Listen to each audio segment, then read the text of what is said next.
بسم الله الرحمن الرحيم.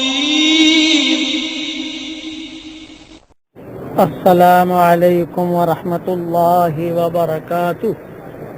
نحمده ونصلی علی رسولہ الکریم. اما بعد، نجاشی کے بارے میں کچھ اور سن لیجئے. جب حضور اکرم صلی اللہ علیہ وسلم کی خدمت میں ام حبیبہ کو روانہ کیا نجاشی نے، تو روایتوں میں یہ لکھا ہے 2 کشتیاں تیار کی.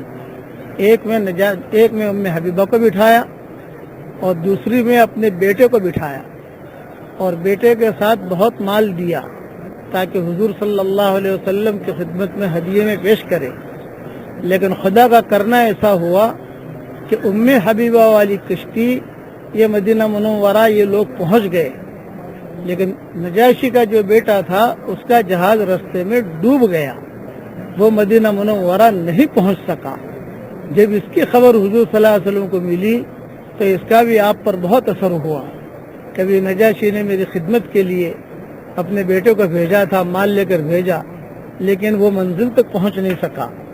حدیث شریف میں یہ بھی ہے کہ حضور جب نجاشی کے بادشاہ اور اس کے مصاحبین اور عمرہ کے سامنے حضرت جعفر ابن ابی طالب نے سورہ مریم کا ابتدائی حصہ حضرت جعفر نے پڑھ کر سنایا، جب یعنی یہ آیت سنائی کاف ہا یا عین صاد ذکر رحمت ربک عبدہ زکریا اذ نادى ربہ نداء خفیا، یہ کچھ آیتیں سورہ مریم کی ابتدائی حصے کی وہ جب سنائی حضور صلی اللہ علیہ وسلم، یہ حدیث شریف میں آتا ہے کہ یہ فتح القدیر میں یہ حدیث ہے، جب نجاشی کے سامنے آیتیں پڑھ کر سنائی حضرت جعفر نے، تو جتنے بھی ان کے مریدین تھے یا پیر تھے یا جتنے بھی ان کے نجاشی اور ان کے جتنے پادری اور رہبان تھے، وہ ان آیتوں کو پڑھ کر مجمع کے اندر ہچکیاں مار کر رونے لگے.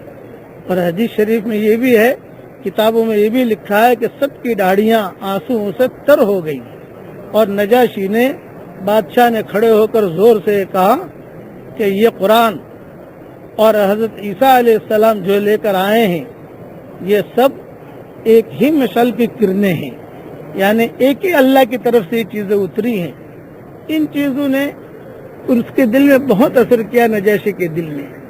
حضور اکرم صلی اللہ علیہ وسلم کے سامنے ام حبیبہ نجاشی کے تذکرے بار بار کرتی تھی، اس کے اخلاق کے تذکرے کرتی تھی، اس کے ساری چیزوں کے تذکرے کرتی تھی، تو حضور صلی اللہ علیہ وسلم ان کے لیے دعا کرتے تھے. اس لیے یہ مختصر مضمون رہ گیا تھا گزشتہ کل کے سبق کے ساتھ، اس لیے مضمون میں نے پورا کر لیا. اب میرے ساتھ پڑھ لیجئے. لا الہ الا انت سبحانک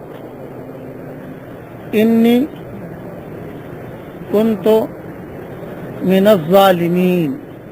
یہ چیزیں، یہ دعا بار بار پڑھتے رہنا چاہیے. یہ حضرت یونس علیہ السلام نے مانگی تھی اور اللہ نے وعدہ کیا ہے کہ جو بھی پریشان حال ہوگا اور اپنے پریشانیوں میں یہ پڑھتا رہے گا تو اللہ تعالیٰ اس کی پریشانیاں دور کرے گا. اور اس میں یہ 3 in 1 ہے، اس میں توحید بھی ہے، اس میں تسبیح بھی ہے، اور اس میں استغفار بھی ہے. سلف صالحین کا معمول رہا ہے کہ بیماری کے زمانے میں اسے بہت اہتمام سے پڑھتے تھے.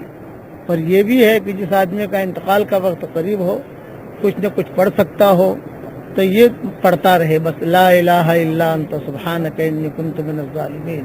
اس کا ورد رکھے. خدا نہ خواستہ کینسر کی بیماری لگ گئی یا کوئی ایسی بیماری لگ گئی کہ بس اب موت کی آہٹ سن رہا ہے تو اس کا ورد شروع کر دے. اس میں توحید بھی ہے، اس میں تسبیح بھی ہے، اور اس میں استغفار بھی ہے. یہ 3 in 1 ہے. اللہ تعالی ہم سب کو اس پر عمل کرنے کی توفیق عطا فرمائے. آمین. وآخر دعوانا ان الحمد للہ رب العالمین.